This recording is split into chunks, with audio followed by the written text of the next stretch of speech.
Hello friends, कैसे हैं आप सभी लोग। आज के टॉपिक में हम लोग बेटा कॉम्प्लेक्स नंबर्स में प्रॉब्लम्स डिस्कस करेंगे।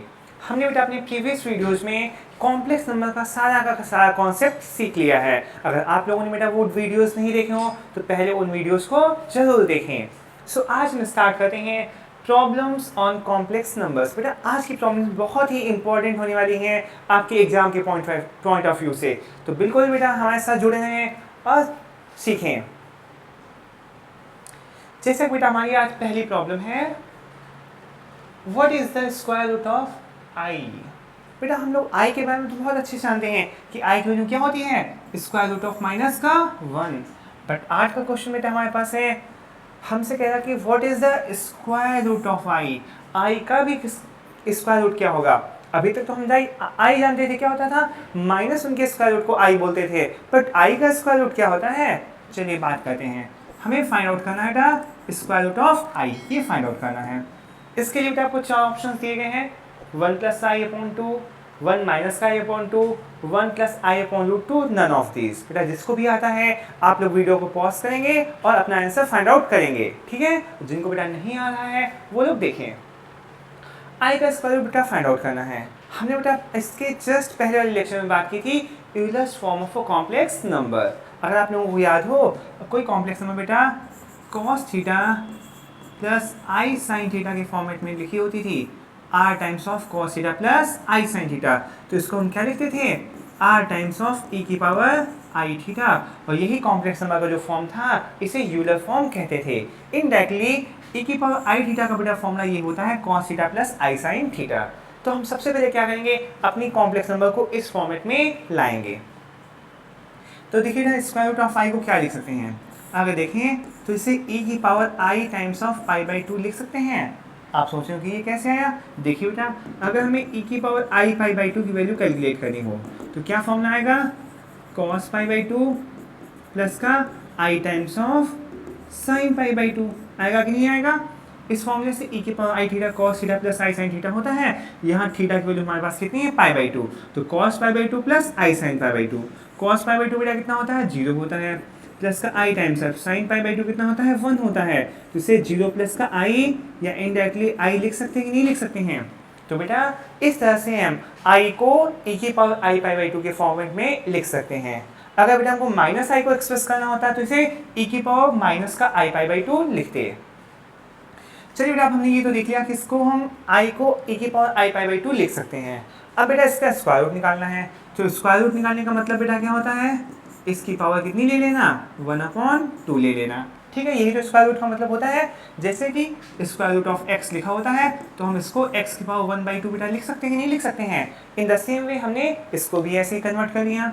अब देखिए बेटा ये क्या आएगा, e की power I pi by 2 into 1/2, because power के ऊपर पावर का क्या हो जाता है बेटा, मल्टीप्लाई। ये बेसिक इंडिसेस के रूल्स थे। तो ये क्या बन जाएगा बेटा, e की पावर आई पाई बाई 4 आएगा कि नहीं आएगा, 2 इंटू 2 कितना हो गया, 4। अब बेटा फिर से इसको इसी फॉर्मूले से ओपन कर देना है, e की पावर आई थीटा को क्या लिखते हैं, cos थीटा प्लस आई साइन थीटा। यहाँ पर हमारे पास थीटा की वैल्यू कितनी है, पाई बाई 4। तो ये आएगा cos पाई बाई 4 प्लस का i times of sine pi by 4।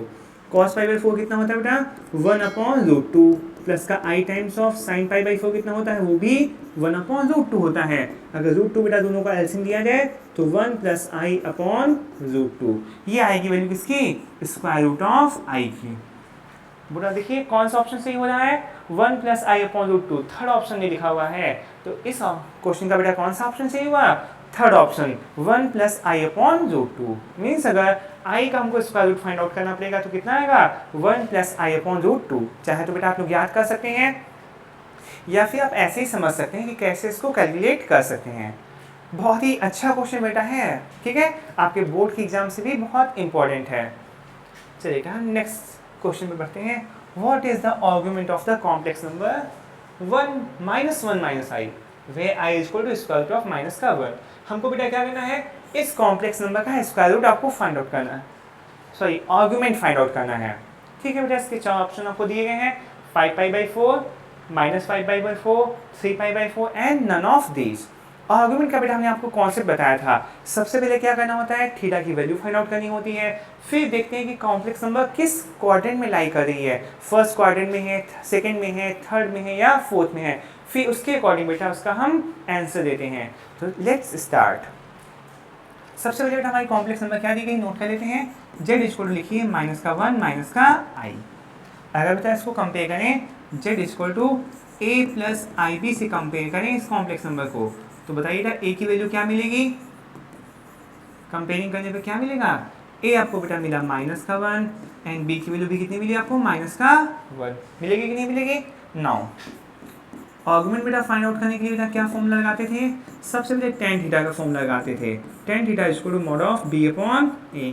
बेटा बताइए यही फॉर्मूला हमने आपको सिखाया था आर्गुमेंट फाइंड आउट करने के लिए, tan theta equal to mod of b by a। ये कैसे बेटा डेवलप हुआ था ये फॉर्मूले का, हमने डिडक्शन भी आपको दिखाया था। Mod of b upon a, b की वैल्यू बेटा -1 अपॉन a की वैल्यू भी -1 कट जाएगा, सिर्फ आपका कितना आ गया 1। tan थीटा इक्वल टू बेटा 1 आ गया। तो बेटा बताइए tan थीटा में 1 वैल्यू कहाँ पर होती है, tan theta equal to tan pi by 4 लिख सकते हैं, नहीं लिख सकते हैं, because tan pi by 4 equal to 1, this will give you theta equal to pi by 4। अभी बेटा हमारे पास बस थीटा की वैल्यू आई है, अभी हमारा आर्गुमेंट नहीं आया है। आर्गुमेंट निकालने के लिए हमको देखना पड़ेगा ये कॉम्प्लेक्स नंबर किस क्वाड्रेंट में लाई करेगी। यहाँ देखो बेटा a की वैल्यू भी माइनस है और b की वैल्यू भी माइनस है। किस क्वाड्रेंट में बेटा दोनों ही x और y एक्सिस की डिस्टेंस माइनस में होती है, वो हमारा होता है थर्ड क्वाड्रेंट। आप लोगों ने बेटा ये जानते हैं ना, ये फर्स्ट क्वाड्रेंट होता है, ये फर्स्ट क्वाड्रेंट, ये सेकंड क्वाड्रेंट, ये थर्ड क्वाड्रेंट एंड ये फोर्थ क्वाड्रेंट होता है। तो इस थर्ड क्वाड्रेंट में x की वैल्यू भी नेगेटिव होती है और y की वैल्यू भी नेगेटिव होती है। तो जब बेटा थीटा आपका थर्ड क्वाड्रेंट में लाई करता है, देन आर्गुमेंट ऑफ z कितना हो जाएगा बेटा, पाई प्लस का थीटा। कितना आंसर आता है बेटा, पाई बाई 4 प्लस का theta which is equal to 5 pi by 4। ये आपका बेटा आर्गुमेंट आ जाएगा। कौन सा ऑप्शन सही बेटा है, 5 पाई बाई 4, पहला ही ऑप्शन बेटा सही है। दो बातें बेटा इस क्वेश्चन में हो सकती हैं, इन्होंने आर्गुमेंट ऑफ जेड पूछा है, कभी कभी क्वेश्चन में पूछेंगे प्रिंसिपल वैल्यू ऑफ आर्गुमेंट। जब बेटा प्रिंसिपल वैल्यू की बात करते हैं तो आपका आंसर इससे डिफरेंट होगा, क्योंकि प्रिंसिपल वैल्यू की जब भी बात करेंगे तो वो हमेशा माइनस पाई से पाई के बीच में ही आंसर आता है। माइनस पाई से बेटा प्लस पाई के बीच में ही आ सकता है, पाई से बड़ा नहीं हो सकता है। फिलहाल तो इन्होंने आर्गुमेंट की बात की थी तो आपका आंसर 5 पाई बाई 4 है। अगर इन्होंने प्रिंसिपल वैल्यू की बात की होती तो आपका आंसर कुछ और होता। ठीक है बेटा, तो कंफ्यूज मत होइएगा कि ये आपका आर्गुमेंट हो गया है। जिन लोगों ने बेटा जिनका आंसर यही आया होगा, वेरी गुड। नाउ बेटा अपने नेक्स्ट क्वेश्चन की बात करते हैं। नेक्स्ट क्वेश्चन है, if z equal to 1 plus i root 3, then क्या फाइंड आउट करना है, if z equal to 1 plus i root 3, then argument of z plus argument of z bar is equal to where i equal to square root of -1। इन्होंने बेटा हमको एक complex number दे दी गई है, कहा है कि z के आर्गुमेंट की बात की है, आर्गुमेंट ऑफ z प्लस का आर्गुमेंट ऑफ z कॉम्पोजिट। ठीक है बेटा, z बार का मतलब क्या होता है, z की कॉम्पोजिट या कॉन्जुगेट जो नंबर होती है उसकी बात करते हैं। तो आखिर बेटा आपने कॉन्सेप्ट पढ़ा होगा, तो इस क्वेश्चन को सॉल्व किए बगैर ही आप इसका आंसर दे सकते हैं। बहुत ही आसानी से हमने आपको प्रॉपर्टी पढ़ाई थी, z अगर कोई कॉम्प्लेक्स नंबर है, if z is any complex number, अगर z कोई कॉम्प्लेक्स नंबर है, देन हमने आपको क्या प्रॉपर्टी पढ़ाई थी, argument of z bar equal to minus times of argument of z। ये प्रॉपर्टी बेटा हमने इसको बताई थी जब भी हमने कॉन्जुगेट ये आर्गुमेंट की प्रॉपर्टीज समझाई थी, तब हमने आपको बताया था argument of z bar is always equal to minus times of argument of z। इसको बेटा हम इधर ले आते हैं साइन को, तो ये आपका आ जाएगा आर्गुमेंट ऑफ z प्लस का आर्गुमेंट ऑफ z बार। कितना आ जाएगा बेटा इधर राइट साइड में, 0 आ जाएगा कि नहीं आ जाएगा। So if z is any complex number, then argument of z plus argument of z bar कितना होता है, 0 होता है। कहीं 0 ऑप्शन में दिख रहा है तो आप लोग बेटा इसको टिक कर सकते हैं कि इसका आंसर क्या होगा, 0 होगा। ठीक है, तो बेटा एग्जाम में ऐसा नहीं होता कि हर क्वेश्चन सॉल्यूशन के पर्पज से ही पूछा जाता है। कुछ क्वेश्चंस ऐसे होते हैं जिनका आंसर क्वेश्चन में ही दे दिया जाता है, आपको सॉल्व करने की रिक्वायरमेंट नहीं रहती है, और ये उनमें से ये क्वेश्चन था। आई थिंक आप लोगों को क्लियर हो गया होगा कि इसका आंसर बेटा कितना आया, 0। तो जो लोग बेटा सॉल्व करना स्टार्ट कर देंगे, पहले बेटा वो लोग क्वेश्चन को अच्छे से देख लें, क्या इस क्वेश्चन में हमको सॉल्यूशन की ज़रूरत भी है या ऐसे ही क्वेश्चन हो जाएगा। तो बहुत ही अच्छा क्वेश्चन था, ट्रिकी था, बट आप लोग याद रखिएगा। चलिए बेटा नेक्स्ट क्वेश्चन हमारा है, लिखा what is the least positive integral value of n for which 1 plus i to the whole power n is equal to 1 minus i to the whole power n। Means n की किस integral least integral positive value के लिए ये दो terms हमारे आपस में equal होंगे। वे आई तो आप बेटा जानते हैं आयोटा क्या होता है, स्क्वायर रूट ऑफ माइनस का 1। ठीक है, चलिए ये बेटा क्वेश्चन इसी पर बेस्ड इसी टाइप के 3 से 4 क्वेश्चन बेटा बनते हैं, उनमें से कोई भी एक क्वेश्चन आपके एग्जाम में पूछा जा सकता है। तो क्वेश्चन को सॉल्व करने का तरीका बेटा एक ही होता है, कभी कभी क्वेश्चन की लैंग्वेज चेंज करके आपको कंफ्यूज कर देते हैं और आपका आंसर गलत हो जाता है। तो हम बात करेंगे पहले इसको सॉल्व करने की। तो बेटा 4 ऑप्शन आपके पास कौन कौन से हैं, 2 है, 4 है, -4 है एंड 8 है। ये 4 ऑप्शन आपको दे दिए गए हैं। चलिए बेटा स्टार्ट करते हैं। क्या लिखा था बेटा हमारे पास question, 1 plus i to the whole power n is equal to 1 minus i to the whole power n। ठीक है, इसको सॉल्व करना है। तो देखो बेटा इसको कैसे लिख सकते हैं, 1 plus i to the whole power n upon 1 minus i to the whole power n equal बेटा इतना 1 लिख सकते हैं, नहीं लिख सकते हैं, बिल्कुल लिख सकते हैं। और बेटा इसको देखें तो इसको 1 plus i upon 1 minus i to the whole power n बेटा ऐसे लिख सकते हैं, कोई प्रॉब्लम बेटा? हम जानते हैं बेटा इंडिसेस के बेसिक रूल्स होते हैं, इफ़ a की पावर m अपॉन b की पावर m लिखा हो तो इसे a upon b to the whole power m हम लिख सकते हैं। बेसिक इंडिसेस के रूल्स होते हैं। अब बेटा इस कॉम्प्लेक्स नंबर में हमको करना क्या होता है, डिनोमिनेटर के अपोजिट साइंसेस को मल्टीप्लाई या डिवाइड करके इसको सिंप्लीफाई करना होता है। ये 1 प्लस आई था बेटा और ये 1 माइनस का आई है। 1 माइनस आई था तो इसको बेटा 1 प्लस आई से डिनोमिनेटर में मल्टीप्लाई किया और 1 प्लस आई से ही न्यूमरेटर में मल्टीप्लाई कर दिया, ताकि बेटा डिनोमिनेटर से आई हमारा हट जाए। देखिए बेटा क्या हो सकता है, यहाँ बेटा 1 प्लस आई का होल स्क्वायर बन जाएगा, तो क्या फॉर्मूला आएगा, 1 स्क्वायर प्लस का आई स्क्वायर प्लस का 2i। डिनोमिनेटर में बेटा a minus b a plus b, क्या फॉर्मूला होता है, a स्क्वायर माइनस का b square to the whole power n is equal to 1। बात क्लियर है बेटा, यहाँ तक कोई प्रॉब्लम? अब इसी को बेटा थोड़ा सा सिंप्लीफाई करिए, देखिए बेटा क्या आता है, 1 का स्क्वायर बेटा क्या आ जाएगा, 1 आ जाएगा। आई स्क्वायर क्या होता है बेटा, -1 होता है, तो यहाँ पर -1 आ जाएगा, प्लस का 2i। ठीक है बेटा, हमने क्या किया, 1 स्क्वायर की वैल्यू क्या रख दी 1, आई स्क्वायर की वैल्यू -1 होती है यहाँ पर रख दी, प्लस का 2i लिखा था।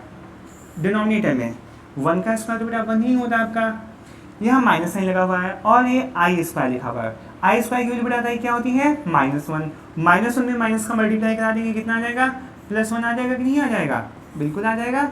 Whole power n is equal to कितना लिखा हुआ है 1, इस 1 से ये बेटा आपका कैंसिल हो गया, तो आपका क्या बचा, 2i upon 2 to the whole power n is equal to 1। इस 2 से भी बेटा 2 कट गया, तो आपका फाइनली कितना बचा, i to the power n is equal to 1। इस रिजल्ट तक बेटा सोल्यूशन में हमको कोई दिक्कत नहीं थी। अब यहीं से बेटा हमारा क्वेश्चन चेंज हो जाता है, हमको क्या बताना था, n की किस लीस्ट पॉजिटिव इंटीग्रल वैल्यू के लिए n हमारा क्या होगा, ये कंडीशन सेटिस्फाई करेगा। तो हम जानते बेटा i की वैल्यू कितनी टर्म 2 के लिए, आई स्क्वायर की वैल्यू बात करें बेटा -1 होती है, सेटिस्फाई नहीं करेगा। 4 के लिए देखेंगे तो i के पावर 4 कितना हो जाएगा, 1 हो जाएगा, बिल्कुल बेटा। n इक्वल टू 4 के लिए बेटा ये कंडीशन हमारी क्या होती है, ट्रू होती है। n इक्वल टू 4 रखते हैं तो i की पावर 4 की वैल्यू कितनी आएगी, 1 आती है। तो 4 बेटा आपका आंसर सही है। -4 क्यों नहीं हो सकता था, क्योंकि हमको सिर्फ और सिर्फ पॉजिटिव इंटीग्रल वैल्यू चाहिए। i की पावर 2 आपका 1 के इक्वल नहीं होता है, और 8 भी आंसर क्यों नहीं होगा, बिकॉज जब इससे छोटी नंबर 4 सेटिस्फाई कर रही है तो 8 की बात हम कर ही नहीं सकते। वैसे i की पावर 8 की वैल्यू भी 1 होती है, बट हमको लीस्ट पॉजिटिव इंटीग्रल वैल्यू चाहिए थी, तो विच इज 4। तो इसका क्वेश्चन का सही आंसर क्या होगा बेटा, आपका 4 आएगा। क्वेश्चन बेटा क्लियर हुआ। सबसे पहले हमने क्या किया, ये नंबर्स की इसको एलएचएस में डिवाइड में ले गए, तो यहाँ पर क्या बचा, इसके मल्टीप्लाई में कुछ नहीं होता है तो क्या होता है, 1 होता है कि नहीं होता है, ये टर्म डिवाइड में रह गया, आरएचएस में आपका सिर्फ 1 रह गया। फिर हमने क्या किया, पावर्स को एक साथ कंबाइन कर लिया और इसको रैशनलाइज किया, ठीक है, ताकि डिनोमिनेटर से आपका आयोटा वाला पार्ट हट जाए। और फिर जब कॉम्प्लेक्स नंबर हमारी स्टैंडर्ड फॉर्म में आ चुकी थी, i की पावर n की वैल्यू 1 बनी, तो n की कंडीशन अगर n की वैल्यू 4 होती है तो i की पावर 4 कितना होता है, 1 होता है। So the least positive integral value of n for which i to the power n is 1 is n equal to 4। So this is very important question for all the boards. चाहे आप बेटा CBSE board की बात करें, ICSE board की बात करें, या बेटा कंपटीशन की बात करें, सभी जगह बेटा ऐसे क्वेश्चंस बहुत ज़्यादा मिलते हैं। तो आई थिंक बेटा आपको कॉम्प्लेक्स नंबर्स के क्वेश्चंस बहुत ही अच्छे से समझ में आगे होंगे। ठीक है बेटा, कॉम्प्लेक्स नंबर के क्वेश्चंस की एक DPP हमने प्रिपेयर की है जो आपको प्रोवाइड करा दी जाएगी। ठीक है, तो आप उसको बेटा सॉल्व करिएगा। कोई डाउट होता है तो आप बेटा कमेंट करके पूछ सकते हैं। तब तक के लिए बेटा thank you and bye bye.